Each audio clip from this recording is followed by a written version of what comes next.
Competition ہمیشہ اپنے سے نیچے والے کے ساتھ کرو. اگر اپنے سے اوپر والے کے ساتھ کمپٹیشن کرو گے تو ہمیشہ ٹینشن میں رہو گے. آپ کے ہاتھ میں موبائل ہے 10,000 کا، جب آپ دیکھیں گے دوسرے آپ کے بھائی کے پاس ہے 50,000 کا، تیسرے کسی بھائی کے پاس ہے 80,000 کا، چوتھا کوئی اور ہے اس کے پاس 1,00,000 کا موبائل ہے، تو آپ کا اپنا موبائل لگے گا یہ کھٹا رہا ہے. لیکن جب آپ اپنے موبائل کو دیکھیں گے اس کے پاس ہے 5,000 کا، اس والے کے پاس ہے 2,000 کا، تیسرے والے کے پاس ہے 500 کا، ٹھیک، وہ تو بیچارہ چھوٹا سا اتنا ماچس کی ڈبیا کے برابر اس کا موبائل ہے. آپ کہیں گے میرا تو بہت اچھا ہے. یہ وہ اصول میں عرض کر رہا ہوں جو سمجھایا ہے جناب رسول اکرم صلی اللہ علیہ وسلم. ہمیشہ اپنے سے نیچے والے کو دیکھو گا، آپ محسوس کریں گے وہ بہت اچھی حالت میں. آپ کے پاس پھٹا ہوا جوتا ہے، آپ اس کو دیکھیے. میں کل ایک صاحب کے پاس گیا تو اتفاق سے کوئی بات ہو رہی تھی کل، تو اس کے بعد پھر اس نے کہا یہ جو میرے پاس پین ہے یہ 5,000 روپے کا ہے. تو میں نے کہا میرے پاس بھی لیڈ ہے، یہ 5 ہی روپے کا ہے، ٹھیک، لکھنے کا کام دونوں کے کی. اور اس کے بعد پھر جو لکھا جائے گا وہ اگلا والا یہ نہیں دیکھے گا کہ آپ نے لکھا کس سے ہے، وہ دیکھے گا لکھا کیا ہے. بہرحال اپنی ہر چیز کا مقابلہ اپنے سے نیچے والے کے ساتھ کرو.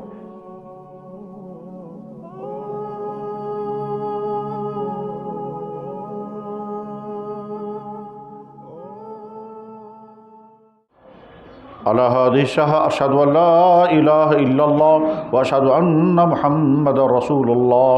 على هذه الشهادة نحيا وعليها نموت إن شاء الله. میرے محترم بزرگوں اور دوستو، جب بھی انسان کو کبھی بیان کرنا ہوتا ہے، کہیں بھی بیان کرنا ہوتا ہے، تو فطری بات ہے انسان سوچے گا مجھے کس موضوع پر بیان کرنا ہے. جیسے انسان گھر سے صبح نکلتا ہے کہ گھر والوں کے لیے سبزی لانی ہے تو سوچے گا کون سی سبزی لاؤں گا. جیسے آپ کپڑا خریدنے کے لیے نکلیں گے تو آپ سوچیں گے کون سا والا کپڑا خریدوں گا، کلر کون سا ہونا چاہیے، کتنا قیمتی کتنا سستا کپڑا ہونا چاہیے. اسی طرح سے خدا نخواستہ اگر کوئی آدمی بیمار ہو جائے اور وہ علاج معالجے کے لیے نکلنا چاہے گا تو سوچے گا میں کون سے ڈاکٹر کے پاس جاؤں گا. جیسے انسان ہر قدم اٹھانے سے پہلے سوچتا ہے مجھے اس ضرورت کو پورا کہاں کرنا ہے، کس طرح کرنا ہے. میرے بھائی سیم اسی طرح سے یہ بیان کرنے والے ہمارے علماء، مسجدوں کے خطبہ یا جلسوں میں بیان کرنے والا کوئی بھی شخص جب سوچتا ہے، جب کہیں بیان کرنے کے لیے جائے گا تو وہ سوچتا ہے مجھے کسی موضوع پر بیان کرنا ہے. سوچے بغیر کیسے موضوع کا انتخاب ہوگا. تو ٹھیک اسی طرح سے میں بھی سوچتا رہا کہ مجھے کون سے موضوع پر بیان کرنا ہے. تو ایک تو مجھے حدیث کی تشریح کرنی ہے، لیکن وہ حدیث کی تشریح نماز کے بعد ہوگی. اور وہ حدیث ہے، بہت مشہور حدیث ہے. اللہ کے نبی علیہ الصلوۃ والسلام نے ارشاد فرمایا قیامت کے دن 70,000 انسان بغیر حساب کتاب کے جنت میں جائیں گے. تو یہ 70,000 کون لوگ ہیں، وہ کیا خصوصیت ہے ان کے اندر کہ ان کو اتنا اعزاز مل رہا ہے، ان کو اتنا بڑا میڈل دیا جا رہا ہے کہ ان کا نامہ اعمال ہی نہیں کھولا جائے گا اور بغیر حساب کتاب ان کو سیدھے جنت میں پہنچایا جائے گا. کون لوگ ہیں وہ اور ان کی صفات اور خصوصیات کیا ہیں، اس پر مختصر سا بیان کروں گا نماز کے بعد. اس وقت ہمارے پاس تقریباً آدھا گھنٹہ ہے. اس آدھے گھنٹے میں جو گفتگو اس وقت کرنی ہے آپ توجہ کے ساتھ سنیں، اور اس گفتگو میں ہر پوائنٹ کے ذیل میں ایک میسیج ہوگا. یہ الگ الگ ٹاپک ہوں گے اور جڑا ہوا ایک ہی ٹاپک ہوگا، مگر درمیان میں الگ الگ ٹاپک بدلتے رہیں گے اور اس میں ہمارے لیے میسیج آتی رہے گی. میرے بھائیوں اور دوستو، ہم جس دور میں زندگی گزار رہے ہیں اس دور کی کچھ اہم خصوصیات ہیں اور کچھ بدترین خرابیاں ہیں. خصوصیات بھی ہیں اور خرابیاں بھی ہیں. خصوصیات اتنی اہم ہیں کہ پوری تاریخ میں ایسی خصوصیات کبھی نہیں تھی، اور خرابیاں بھی اتنی خطرناک ہیں کہ پوری تاریخ میں اتنی خطرناک خرابیاں پہلے کبھی نہیں تھیں. خصوصیات میں سے پہلی خصوصیت یہ ہے کہ آج کا زمانہ فیسلٹیز کا زمانہ ہے، سہولیات کا زمانہ ہے، راحتوں کا زمانہ ہے، عیش کے ساتھ زندگی گزارنے کا زمانہ ہے. فیسلٹیز اتنی ہیں کہ پہلے زمانے میں وہ سوچی بھی نہیں جا سکتی تھی. بلکہ یوں کہیے پہلے زمانے میں بادشاہ جس طرح سے زندگی گزارا کرتے تھے، آج کے اکثر لوگ ویسی زندگی گزار رہے ہیں. ہم اگر اس کو سمجھنا چاہیں تو ایسے سمجھ سکتے ہیں کہ آج کتنی پرسنٹیج ہوگی لوگوں کی جن کے گھروں میں قالین بچھے ہوئے ہیں؟ جواب ہے بہت بڑا پرسنٹیج۔ پہلے زمانے میں صرف بادشاہ جانتے تھے کہ قالین، آج تو لوگ جوتوں کے نیچے بھی قالین بچھا رہے ہیں، آج تو لوگ فٹ پاتھوں پر بھی قالین بچھا رہے ہیں، سہولیات اتنی آ گئی ہیں۔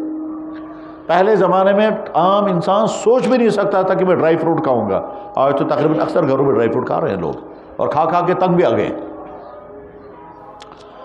پہلے زمانے میں بادشاہوں کے غسل خانوں میں بھی گرم پانی سرد پانی کا ویسا انتظام نہیں تھا جس طرح سے آج عام انسانوں کے غسل خانوں میں قسم قسم کی ٹائلیں لگی ہوئی ہیں، قسم قسم کے نلکے لگے ہوئے ہیں، مکسر لگے ہوئے ہیں، گرم پانی اور ٹھنڈے پانی کا الگ انتظام ہے، اور صابنوں کی تو حد ہی نہیں ہے کہ بالوں کے لیے الگ صابنیں ہیں، باڈی کے لیے الگ صابنیں ہیں، برتنوں کے لیے الگ صابنیں ہیں، یہاں تک کہ کپڑوں کے لیے بھی صابن، تاچھونا ہارپک، دانتوں کے لیے الگ صابن پیسٹ۔ اور اگر ہم اور آگے چلے جائیں گے تو کمپیئر کر کے دیکھیں کہ جناب رسول اللہ صلی اللہ علیہ وسلم نے اپنی ساری زندگی میں صابن دیکھا بھی نہیں۔ آج ہم اپنے باتھ روموں میں قسم قسم کے فیصلے بلتے، اب تو یہاں تک معاملہ پہنچا ہے کہ ایک صاحب مجھے بتا رہے تھے کہ ہم نے باتھ روم بنایا ہے 30-40 لاکھ روپے اس پر لگ گیا۔ تو میں نے پوچھا اس میں ہے کیا خصوصیات؟ کہنے لگے بہت ساری خصوصیات میں ایک خصوصیت یہ ہے کہ اندر جانے سے پہلے بٹن دبانا ہے، اور اس کے بعد پھر اندر پرفیوم کی سمیل آئے گی، پھر میوزک چلے گا، اور اس کے بعد پھر ہم باتھ روم جائیں گے۔ خیر، اللہ کے نبی علیہ الصلوۃ والسلام نے اپنی زندگی میں جو باتھ روم استعمال کیا ہے، آپ نے کبھی مگ سے بھی اپنے جسم پر پانی نہیں ڈالا، کیونکہ آپ کے پاس مگ تھا ہی نہیں۔ ہمیشہ اپنے ہاتھ سے لے کر کے جسم پر پانی ڈالا، ہمیشہ، ساری زندگی۔ گرم پانی آپ نے کبھی دیکھا ہی نہیں، گرم پانی کا کہیں انتظام تھا ہی نہیں کوئی۔ آج دیکھیں کتنی سہولیات ہیں۔ اللہ کے نبی علیہ السلام کے مبارک زمانے کا عالم یہ تھا، اکثر لوگوں کے پاس کپڑے ضرورت کے نہیں تھے، اور جن کے پاس بھی کپڑے ہوتے تھے ان میں لازماً پیبند لگے ہوتے تھے، یہاں تک کہ فاروق اعظم رضی اللہ تعالیٰ عنہ خلیفۃ المسلمین ہیں، امیر المومنین ہیں، اور آدھی دنیا پر ان کی حکومت تھی، آدھی دنیا پر، آدھا افغانستان، پورا ایران، پورا عراق، آج کا تاجکستان، آج کا ازبکستان کا حصہ، پورا عراق، تمام عرب کنٹریز، ساؤتھ افریقہ کا نارتھ افریقہ، یہاں تک کہ مراکش اور مصر، فلسطین، شام، یہ تمام ایک آدمی کے زیر کنٹرول ہے، فاروق اعظم رضی اللہ تعالیٰ عنہ، اور ان کے بدن پر کپڑے ہوتے تھے تو اس پر پیبند لگے ہوتے تھے اس وقت بھی۔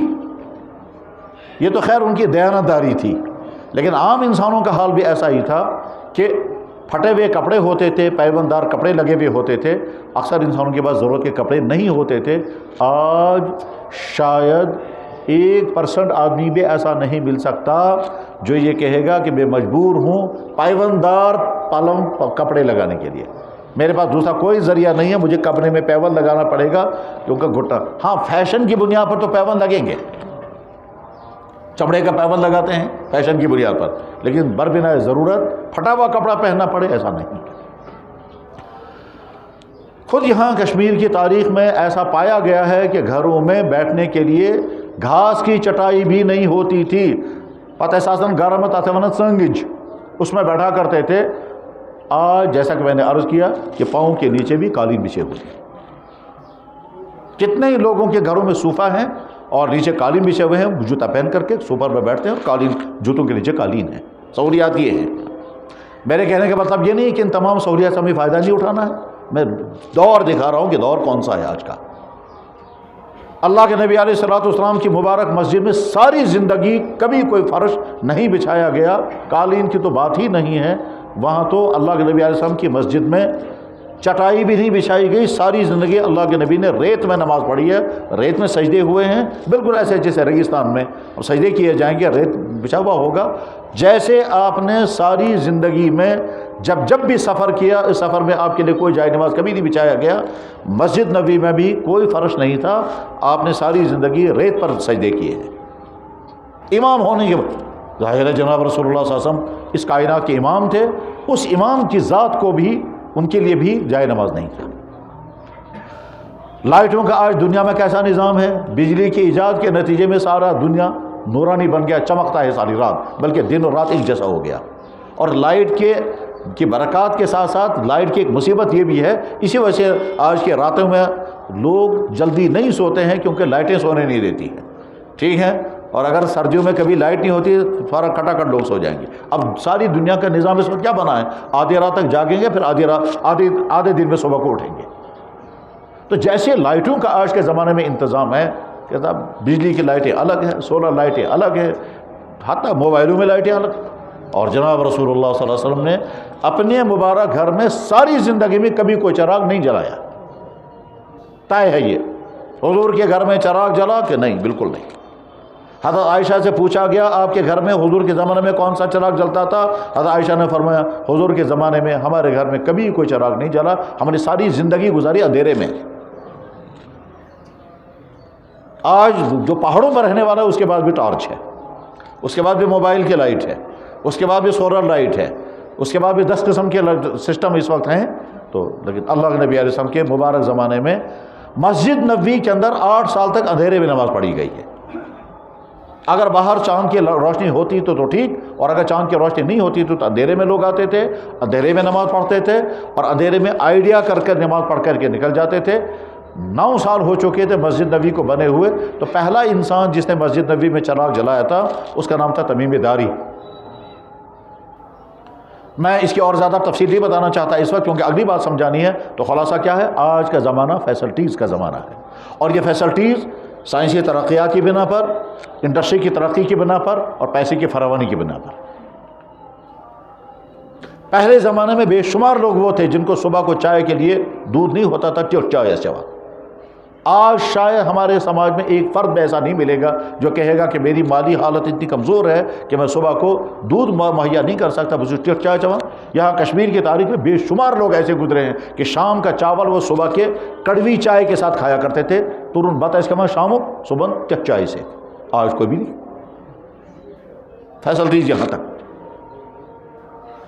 اللہ کے نبی علیہ السلام کے زمانے میں ایک طویل دور ایسا گزرا ہے کہ کسی گھر میں کوئی غسل کرنے کا انتظام نہیں ہے، تمام کو باہر کھیتوں میں جانا پڑتا تھا۔ یہاں تک کہ حضرت عائشہ بیان کرتی ہے، بخاری میں حدیث ہے اور واقعہ بیان کرتی ہے، میرا یہ واقعہ اس زمانے میں پیش آیا جب گھروں میں بیت الخلا نہیں تھے اور ہمیں جانا پڑتا تھا باہر کھیتوں میں، اور جب اب مستورات کو نکلنا پڑتا تھا تو ان کے لیے حیا کی بات تھی، اس لیے مستورات نے اپنا روٹین بنایا تھا، ہم رات میں جائیں گے، دن میں کوئی مستورات کہا باہر نہیں جائے گی، اور اگر ضرورت پیش آئے گی تو نہیں جانا ہے، اور رات تک کا انتظار کرنا۔ پھر رات میں وہ جاتی تھی گروپ بنا کر کے، پھر قضاء حاجت کر کے واپس آتی تھی، رات کا روٹین تھا۔ عائشہ بیان کرتی ہے گھروں میں بیت الخلا کا انتظام نہیں تھا۔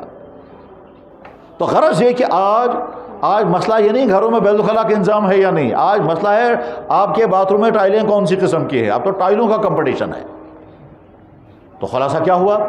آج کا زمانہ فیسلٹیز کا زمانہ، سہولیات کا زمانہ ہے، راحتوں کا زمانہ ہے، آرام کا زمانہ ہے۔ بستر قسم کے ہیں، ڈبل ڈنلاپ، بیڈ اتنے قیمتی ہیں سوچے بھی نہیں جا سکتے تھے۔ کپڑے لوگوں کے گھروں میں انبار ہیں، ان کپڑوں کو کون پہنے گا، یہاں تک کہ لوگ مجبور ہو جاتے ہیں۔ آج تو غریب کو کہ اگر پرانا کپڑا دیں گے وہ پہنے گا ہی نہیں، وہ پھینک دیتا ہے۔ یہاں تو جناب بھیکاری آتا ہے، اس کے جیب میں پاؤں میں موزہ بھی لگا ہوا ہے، بوٹ پہ لگا ہوا ہے، اور اگر اس کو 1 روپیہ دیں گے وہ کہیں گے تو کیا بنا میں، وہ پھینک دے گا واپس۔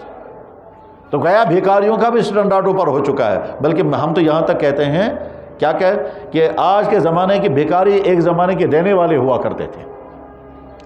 اور اس کا ایک چپٹر یہ بھی دیکھ لیں کہ آج شادیوں میں جو خرچے ہیں، صرف پانی پر جتنے خرچے ہیں اس سے بہت کم خرچے ہوتے تھے اللہ کے نبی علیہ السلام کے زمانے میں پوری شادی پر۔ صرف پانی پر جتنا خرچہ ہو رہا ہے، بلکہ پانی پر نہیں، اب تو جناب والا یہ کہتے ہیں کہ کھانا کھانے کے بعد جو آپ سونف چباتے ہیں، اس سونف کا خرچہ جتنا ہے اس سے کم خرچہ ہوتا تھا حضور کے زمانے میں پوری شادی پر، جس کو سمجھانا بھی بڑا مشکل ہے آج۔ تو سہولیات کا دور ہے۔ اس سہولیات کے نتیجے میں ہمیں کیا کرنا چاہیے؟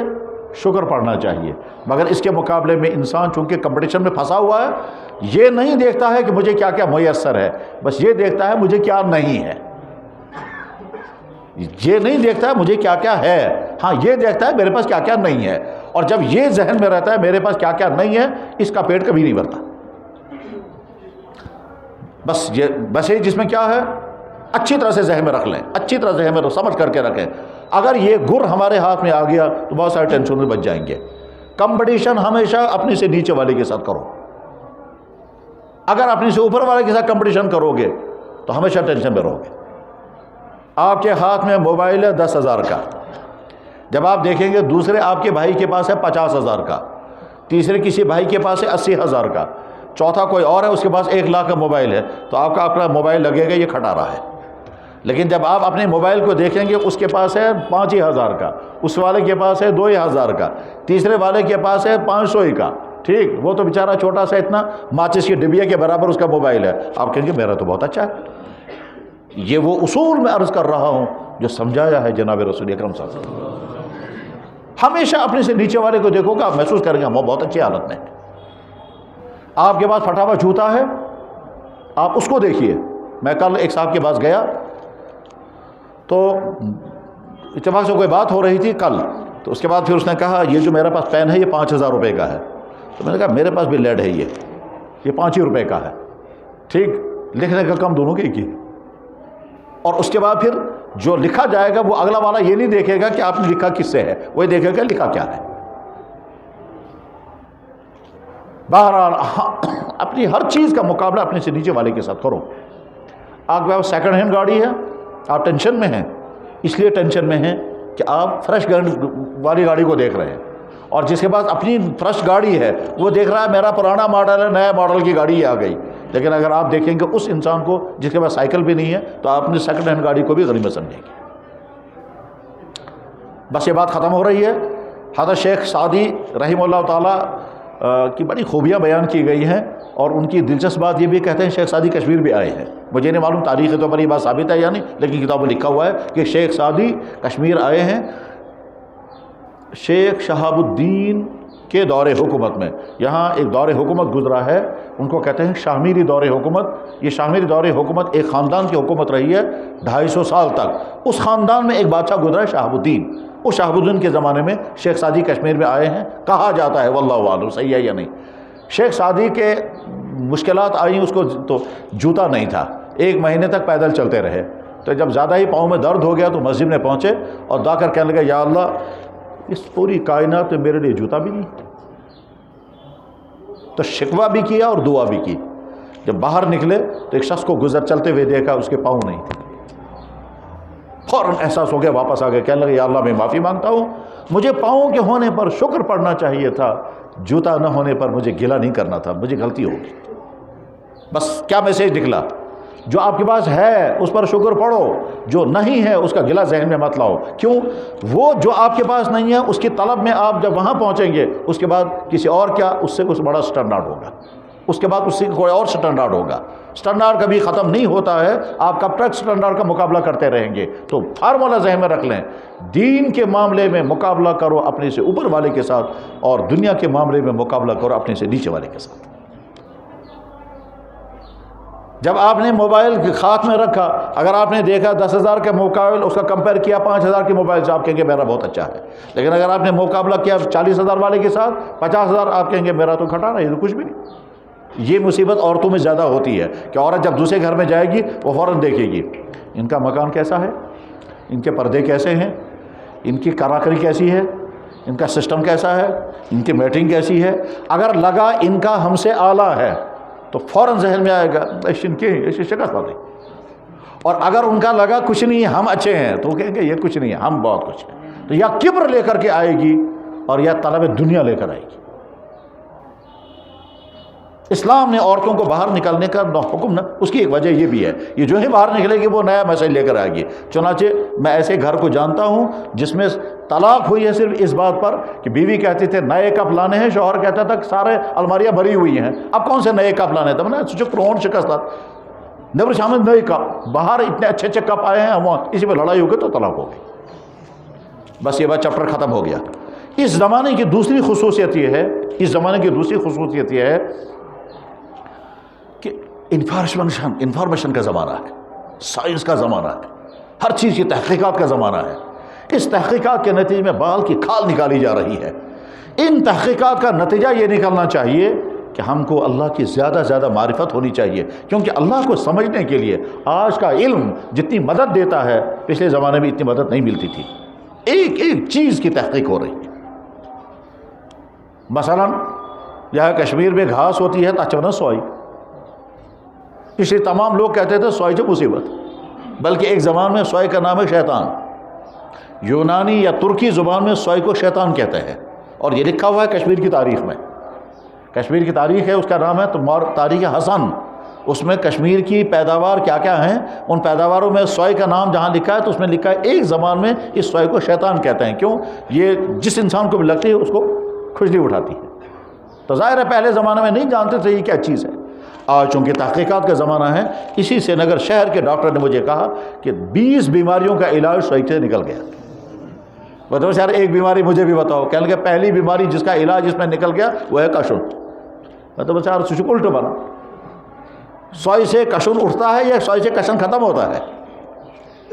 جب آپ سوائی لگائیں گے تو کشن کہنے لگا ہاں جب سوائی ایسے ہی لگائیں گے تو کھجلی اٹھے گی، لیکن جب اس کو پروسیس کے ساتھ استعمال کریں گے تو یہ کھجلی کو ختم کرنے والا ہے پہلے زمانے میں. یعنی میں شارٹ میں اس کو بتانا چاہوں گا، میڈیکل پڑھنے والے جب انیٹمی پڑھتے ہیں، فزیالوجی پڑھتے ہیں تو اللہ کی قدرت کو ذہن میں رکھ کر پڑھو. اللہ کی قدرت کے تمہیں اللہ کی معرفت حاصل ہوگی. باٹنی پڑھنے والے باٹنی پڑھنے والے درختوں، پھلوں، پھولوں، اور پھر پھلوں کے ہزاروں قسمیں، پھولوں کے ہزاروں قسمیں، درختوں کے ہزاروں قسمیں، پلانٹس کے ہزاروں قسمیں، ان میں سے ایک ایک پر جو تحقیقات کی دنیا کھڑی ہو گئی ہے، اگر ان کو پڑھیں گے اللہ کی قدرت سمجھ میں آ جائے گی. درختوں کا نظام کیسا ہے، ان کا سانس لینے کا سسٹم کیسا ہے، وہ کیسے کاربن ڈائی آکسائڈ کھینچتے ہیں، اس کے بعد پھر اس کو کیسے کنورٹ کرتے ہیں آکسیجن میں، پھر کتنا اپنے لیے رکھتے ہیں، پھر باہر کتنا نکالتے ہیں. اس کی وجہ سے فضا میں آکسیجن اور کاربن ڈائی آکسائڈ کیسے بیلنس میں رہتا ہے. جب اس کو پڑھو گے تو بے اختیار تمہاری زبان پر آنا چاہیے کتنا بڑا ہے وہ اللہ. سائنس کا زمانہ ہے، اس میں کیا شک ہے. کائنات کتنی بڑی ہے اب بہت مشکل ہے سمجھنا. سائنسدانوں نے کوشش کی، بہت کوشش کی کہ ہم سمجھیں کائنات کتنی بڑی ہے، مگر وہ کوشش کامیاب نہیں ہو پاتی، اس لیے کیونکہ کائنات بڑھتی جا رہی ہے، کائنات پھیلتی ہوئی ہے. جب پھیلتی ہوئی کائنات ہے تو اندازہ نہیں لگا سکتے ہیں کہ ساری کائنات کتنی بڑی ہے. اب جب اندازہ نہیں لگایا جا سکتا، لیکن خیر ہمیں اس سے بحث نہیں ہے. اس پوری پھیلی ہوئی کائنات میں زندگی گزارنے کا سسٹم صرف اس زمین پر ہے، بس اور کہیں نہیں. زندگی گزارنے کے لیے کیا چاہیے؟ ہوا، پانی، غذائیں، سوٹیبل موسم، انرجی، اور غذاؤں کے لیے پھر سب کچھ، اور غذاؤں کے لیے آپاشی کے لیے مٹی کا نظام. یہ تمام صرف زمین پر ہے اور کہیں نہیں ہے.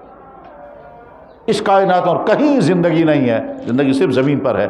یہ خود اعلان کر رہا ہے کہ بنانے والے نے پوری پلاننگ کے ساتھ اس کو بنایا ہے کہ انسانوں کی زندگی صرف زمین پر گزرے گی اور کہیں نہیں. یہی وجہ انسان اور دنیا میں کہیں نہیں ہے. اس زمین سے لاکھوں گنا بڑی بڑی زمینیں کائنات میں ہیں. پڑھیں آپ سولر سسٹم، پڑھو جغرافیہ، پڑھو اسٹرونومی، ان تمام کو پڑھ کر کے قدم قدم پر اللہ کی معرفت، اللہ کی قدرتوں کا اندازہ ہو جائے گا. ٹھیک، بلیک ہول کی تھیوریاں پڑھ رہے ہیں، کیوں نہیں سمجھتے ہیں اللہ کی طاقت کیا ہے؟ جب اوزون کی تھیوریاں پڑھ رہے ہیں، کیوں نہیں سمجھتے اللہ کی طاقت کیا ہے؟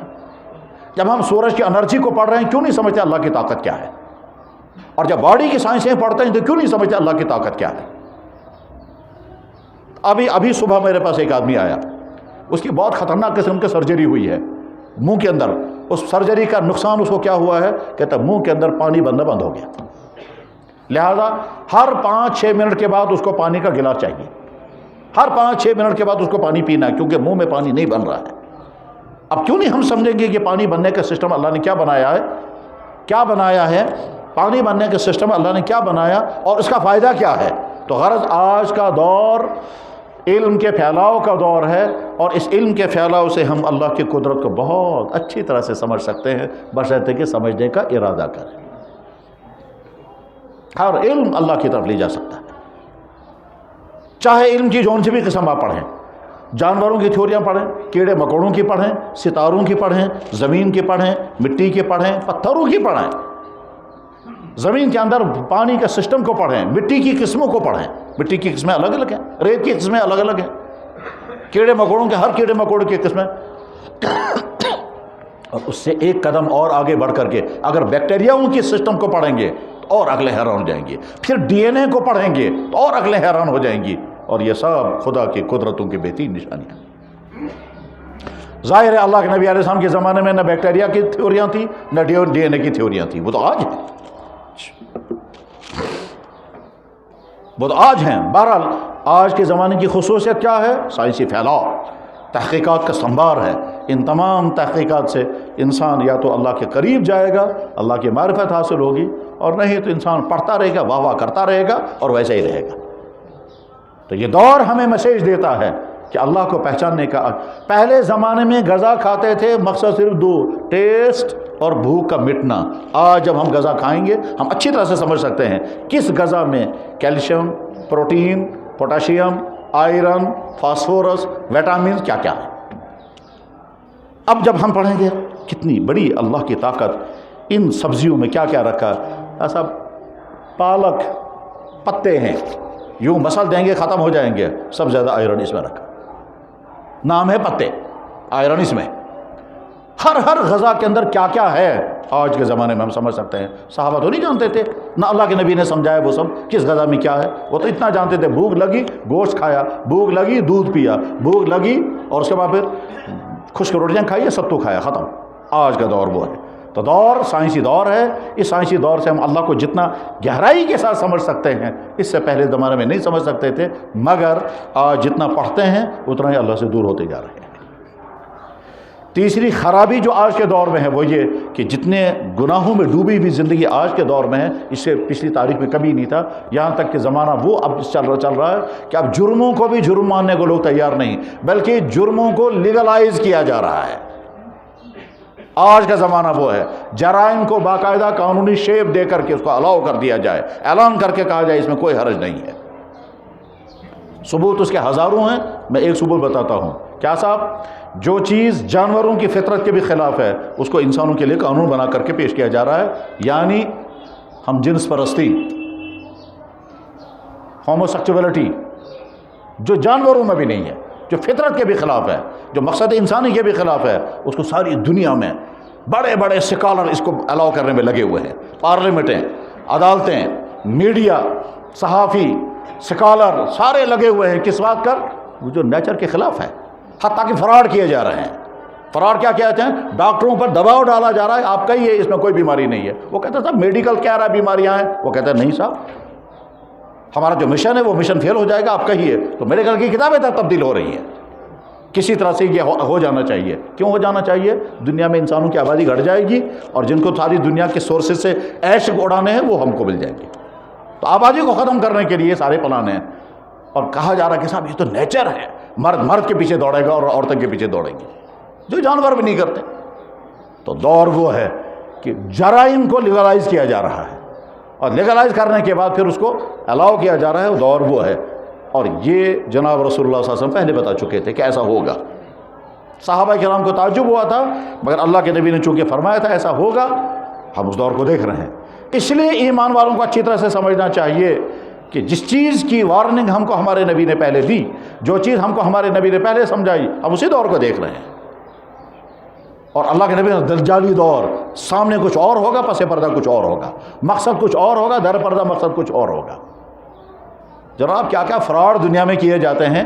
کہتے ہیں میڈیکل کی کمپنیوں کی دوائیاں پھیلنی چاہیے، اس کے لیے کیا کیا کریں گے، وہ تو بڑی لمبی کہانیاں ہیں کہ کیا کیا ہوتا ہے اور کس طرح سے۔ ایک کمپنی نے دوائی بنائی، اس دوائی کو پھیلانا ہے، اس پھیلانے کے لیے ایڈورٹائزنگ کرنی ہے، اس ایڈورٹائزنگ پر جو خرچہ کرنا ہے وہ خرچہ وصول کرنا ہے اس بیمار سے جس بیمار کو آخر میں دوائی خریدنی ہے۔ ہم دوائی بنائیں گے، اس دوائی کو پھیلانے کے لیے ایڈورٹائزنگ کریں گے، اس ایڈورٹائزنگ کے لیے 5 اسٹار ہوٹل استعمال ہوں گے، ماڈلنگ کرنے والی عورتیں استعمال ہوں گی، ان کا جو کروڑوں کا خرچہ ہوگا وہ بھی ہمیں وصول کرنا ہے اسی سے جس بیماری کو دوائی کھانی ہے۔ اس کے بعد پھر ڈاکٹروں کو ہم کے گفٹ دینے ہیں تاکہ وہ ڈاکٹر ہمارے نسخے لکھیں، ان کو بھی جو گفٹ دیے جائیں گے، ان کو دنیا بھر کا ٹور کرائے جائیں گے، وہ بھی ہمیں وصول کرنا ہے اسی بیمار سے۔ اور یہ سارا انکلوڈ ہو گیا. دوائی تھی 10 روپے کی، اب بیمار تک یہ پہنچتی ہے 100 روپے کی. اس بیچارے بیمار کو نہیں پتا مجھے کیا کیا پیسہ وصول کیا. کیا تم نے جو ڈانس کو دیکھا ہے اس دوائی کے ایڈورٹائزنگ میں، جو تم نے ڈانس دیکھا اس کو بھی تمہیں پیسہ دینا پڑے گا. تو اور وہ ہے. تو بہرحال اس دجالی دور کو ہمیں سمجھنا ہے. اس دجالی دور میں کیا کیا چیزیں آ رہی ہیں سامنے، وہ خراب ہیں یا صحیح ہیں. ہو سکتا ہے باہر سے صحیح ہوں گے، اندر سے وہ خراب ہوں گی. اور اس دور کی ایک تیسری خصوصیت ہے جو بہت مختصر چند لفظوں میں عرض کر رہا ہوں، وہ ہے کنفیوژن پیدا کرنا. میں ایک مثال پہلے بتاتا ہوں. جناب رسول اللہ صلی اللہ علیہ وسلم جب مدینہ شریف گئے تو اللہ نے حکم دیا کہ آپ نماز پڑھیں گے بیت المقدس کی طرف. چونکہ حضور کو حکم دیا گیا تو اس لیے حضور نماز پڑھی بیت المقدس کی طرف، پیٹھ خانہ کعبہ کی طرف. حالانکہ حضور کی چاہت یہ تھی کہ خانہ کعبہ ہمارا قبلہ ہونا چاہیے، مگر چونکہ اللہ نے حکم دیا اس لیے آپ نماز پڑھتے رہے خانہ بیت المقدس کی طرف، اور پیٹھ آپ کی ہو رہی تھی خانہ کعبہ کی طرف. لیکن حضور کی چاہت تھی کسی نہ کسی طرح سے اللہ تعالیٰ شان واپس پھر وہی قبلہ ہمیں عطا کر دیں، لیکن اللہ کی طرف سے اجازت نہیں آ رہی تھی. صحابہ پوچھتے رہتے تھے. حضور فرما رہے ہیں جواب میں، بھائی اللہ کا حکم ہے، ہمیں تو ادھر ہی نماز پڑھنی ہے. تو چونکہ اسلام پھیل رہا تھا اس لیے یہودیوں نے سوچا بھائی اسلام رکنا چاہیے، اور اس کے لیے ضروری ہے کہ ہم ایسے سوالات کھڑے کریں جس کی وجہ سے لوگوں کو شک ہو جائے کہ نبی سچا نہیں ہے. چاہتے وہ یہودی سوال اٹھاتے تھے، دیکھو جو سچا نبی ہے اس کا قبلہ خانہ کعبہ، اور یہ جو نبی ہے اس کا قبلہ بیت المقدس، لہذا سچا نبی نہیں ہے. صحابہ حیران پڑ ہو جاتے تھے. وہ اگر حضور سے پوچھتے تھے یا رسول اللہ ہمارا قبلہ کون سا ہے، حضور فرماتے تھے ہمارا قبلہ خانہ کعبہ ہے. صحابہ کا عرض کرتے تھے یا رسول اللہ پھر ہم ادھر کو نماز کیوں پڑھ رہے ہیں، تو حضور فرماتے تھے یہ اللہ کا حکم. صحابہ ہو گئے مطمئن. پھر واپس جاتے تھے، یہودی پھر کہتے تھے، کہنے لگے صاحب نہیں تمہارا نبی جھوٹا ہے، کیونکہ سچے نبی کی علامت کتاب میں لکھی ہوئی ہے اس کا قبلہ خانہ کعبہ ہے، تمہارے نبی کا قبلہ خانہ کعبہ نہیں ہے، یہ جھوٹا نبی ہے. تو صحابہ پریشان ہو جاتے تھے. تو کنفیوژن کریٹ کرنا ٹھیک ہے.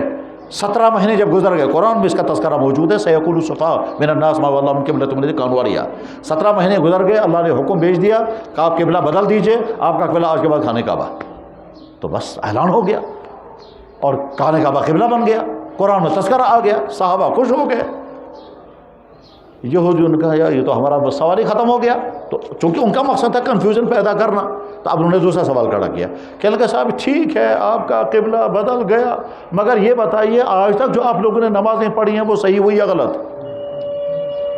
اور یہ بتائیے اللہ تعالیٰ کو کیا مجبوری تھی پہلے ادھر کو نماز پڑھوانے کو اور ادھر کو؟ اور کہیں ایسا تو نہیں ہے کہ آپ ایسے خدا کو مانتے ہیں جس کو غلطی ہو جاتی ہے اور وہ بعد میں غلطی کو درست کرتا ہے؟ کہنے لگے صاحب پہلے میں نے حکم یہ دیا تھا وہ غلط ہو گیا، اب دوسرا حکم دے رہے ہیں. صحابہ پھر پریشان ہوئے. کنفیوژن پیدا کرنا مشن ہوتا ہے، اور اس کی مثال یہودیوں کا وہ اس کو قرآن نے بیان فرمایا. سیقول السفہاء، کچھ بے وقوف تمہیں کہیں گے، بے وقوف کہا قرآن نے ان کو. وہ تم سے کہیں گے تمہارا قبلہ کس نے بدلا، تم کہو اللہ نے بدلا. وہ کہیں گے آج تک جو تم نے نمازیں پڑھی وہ ضائع ہوئی، تم جواب میں کہنا اللہ نے وہ نمازیں بھی قبول کی ہیں آج کے بعد بھی، وما کان اللہ لیضیع ایمانکم. وہ کہیں گے یہ ادھر کو کیوں ہو رہا ہے، تم جواب میں کہنا مشرق بھی اللہ کا مغرب بھی اللہ کا، جدھر اللہ حکم دے گا ہم اللہ کو ماننے والے ہیں. غرض ایک سوال کا جواب آ گیا تاکہ ان کا کنفیوژن ختم ہو جائے. لیکن جن کا مقصد کنفیوژن ختم کرنا نہیں ہے، جن کا مقصد کنفیوژن کریٹ کرنا ہے، وہ کبھی خاموش نہیں ہوں گے. یہ مثال رکھ لیں ذہن میں. ایک دوسری مثال بھی عرض کرتا ہوں. جب بر صغیر میں اسلام داخل ہوا ہے سندھ میں، جب سندھ میں اسلام داخل ہوا محمد ابن قاسم کے ذریعے، تو وہاں دھڑا دھڑ لوگ جب اسلام قبول کرنے لگے، اور اس زمانے کے ان ظالم حکمرانوں کے ظلم سے بچ کر کے جب وہ اسلام کے نظام رحمت کی طرف آئے تو کہتے تھے یہ تو دیوتا ہے. محمد ابن قاسم کی مورتی بنائی گئی، اس کو سجدے ہونے لگے، یہ تو دیوتا آ گئے ہیں، ہم تو ظالموں کے پنجے میں پھنسے ہوئے تھے. تو اس زمانے میں کچھ بت پرستی کرنے والوں نے سوچا بھی تو اسلام پھیل رہا ہے تو اسلام کے بارے میں کنفیوژن پیدا کر دو. ایسا کنفیوژن کی جو لوگ دھڑا دھڑ اسلام قبول کر رہے ہیں یہ اسلام نہیں. اس میں ایک راجہ بھی تھا ایک علاقے کا، اس راجہ کے پاس جا کر کہا جناب یہ جو نیا مذہب والے آئے ہیں یہ بالکل غلط ہیں اور ان کا مذہب عقل کے خلاف ہے. وہ سوالات اس نے کھڑے کیے تھے، ان سوالوں کی بنا پر وہ راجہ رک گیا اسلام قبول کرنے سے، کنفیوژن کھڑا کیا گیا. ہارون رشید کو اطلاع گئی کہ صاحب یہاں کچھ سوالات ہیں، سوالوں کا جواب دینے کے لیے کسی عالم کو بھیج دیجیے. اور ان سوالوں میں سے ایک پنڈت نے یہ سوال کھڑا کیا تھا. کیا کہا تھا؟ یہ بتاؤ تمہارا رب عادل ہے کہ رحیم ہے؟ تم جس رب کا تم نام لے رہے ہو وہ عادل ہے کہ رحیم ہے؟ یہ کہتے تھے جناب ہمارا رب عادل بھی ہے اور رحیم بھی ہے. اب اس نے سوال کیا، اس آدمی نے اس کو قتل کیا. جواب میں اس کو قتل کرنا چاہیے، عدل کا تقاضا یہ ہے، اور رحم کا تقاضا ہے کہ معاف کر دو۔ بتاؤ رحم کرنا ہے کہ عدل کرنا ہے؟ وہ حیران ہو گیا میری بات۔ اگر میں کہوں گا عدل تو ہو جائے گا رحم کے خلاف، اگر کہیں گا رحم تو ہو جائے گا عدل کے خلاف، کنفیوژن پیدا کر دیا۔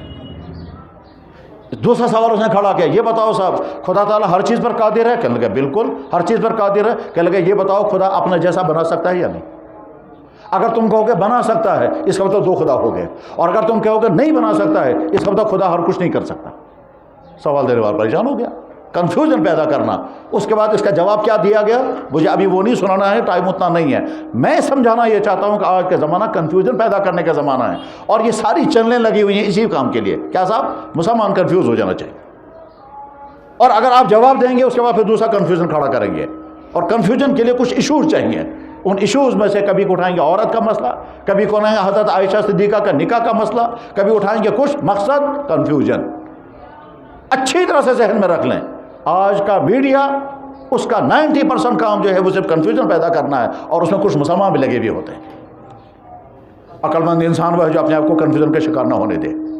اور اس کا دوسرا پہلو اگر آپ دیکھیں گے تو حیران ہو جائیں گے، وہ یہ کہ جو لوگ اسلام قبول کرتے ہیں ان کو کوئی کنفیوژن نہیں ہوتا۔ وہ چھوٹی سی بات کو دیکھ کر کے اسلام قبول کرتے ہیں، مسلمان بن جاتے۔ لٹریچر پڑھیں، اسلام قبول کرنے والوں کے واقعات پڑھو، پھر سمجھ میں آ جائے گا ہم کن کنفیوژنوں میں ہیں اور اگلا آدمی کس بات پر اسلام قبول کر رہا ہے۔ میں نے ابھی واقعہ پڑھا، ایک آدمی نے ہینڈ واشنگ پر اسلام قبول کیا،